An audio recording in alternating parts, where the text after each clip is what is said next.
So for a school project, I actually have to research castles from the medieval age, and for it, I actually had to do a art type thing.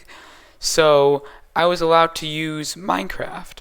And if you know me, I can't just make a castle in Minecraft for school and not make content out of it. So I'm going to make a video about this too. As you can see, I kind of made a castle that looks pretty good before, and I like making castles. So this is what I'm going to do, and this is a castle that I made on Odyssey Season 2. So, and I think it looks really, really good in my opinion. I wasn't the only person who did it, like I didn't do the walls, but for the castle that I'm going to do right now, it's going to actually be build on this world, and because we don't play on this server anymore, Cool actually set it to creative mode so I can build freely without needing to collect the resources like I had to do it for this. And this is going to be a medieval castle that is actually good to what it looked like before. So I leave for 5 minutes and Cool texts me saying that the server is on creative mode. So nice. Now we can actually look for where the castle will be. So that's the castle over there. I do not know where it should be. So I just found this area right here, and it's nice. It's just like a flat plains area. It's by a village, so that's where, you know, the poor people live. And this is where my castle will be. It won't be the biggest castle or anything, but I like it. I think it is a good place. I'm going to go off of this as a reference image right here. So this is just like a pretty simple castle. The thing with my castle is that it will be kind of like this with the moat, but it will be a little bit more complicated. But the thing with this building is that it's going to be something more kind of like this. So it will actually have a building in the back. Now that we got that covered, let's actually go to a time lapse of the castle that I'm going to build.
So after that little time lapse, which may or may not have taken me like 4 or 5 hours to do, I think I may or may not be spending a little bit too much time on it. But right here, I actually have the castle, and for it, I want to make it like kind of like texturized like this. And also, I want the castle walls to look kind of like this with the texture on the bottom. I want some things on the top over here, but I want to really work extremely hard on building this castle. And by the way, this is a castle that I wanted to build before, and I don't know, but it feels like it would be extremely giant. That's what I was aiming for, but yeah, the castle that I'm going to do now is not nearly this giant. But now, get ready, because this is going to be the time lapse for the rest of the base.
So yeah, that is the time lapse of this giant castle. And yes, for a school project, about 24 hours is a bit too long to just build something in Minecraft 4, but I think it looks really good. And by the way, I added more trees and it looks actually way better than it did before. And the last time that I was actually talking, I only had this base section of this. So it's like, I really like how this whole entire place turned out. And if you go into the castle, like the main castle walls, you can actually find a farm, some horse pens, a little dining area. The interior, I don't think that I'll actually finish it. It's just like this. And then if you go up to the next floor, it's just a dining area, which is not even finished. And then this is like the only room which will be finished, which is the king's and queen's bedroom. But this is annoying. I know. I'm annoyed too. And I don't know what to do with this. But this project was actually really, really fun to do. And I know it probably took me too long. I was gonna upload this video over the weekend, last weekend, but I just didn't get to it because I was still just working on this. It took a bit longer than I expected. And also, just a big thank you to all of you. One of my videos blew up. It has about 5.4k views at the moment, and now I have 92 subs at the moment of recording this. So, oh my gosh, thank you so much. That is just such an insane number to me, because before I had about 70 subscribers or so. So going up about 20, it's just amazing. Thank you guys so much. But I hope that you enjoyed this time lapse. I'm sorry that this video was just practically a time lapse of this castle base, but it was really fun. Thank you so much for watching. I hope you enjoyed, and see you next video. See ya.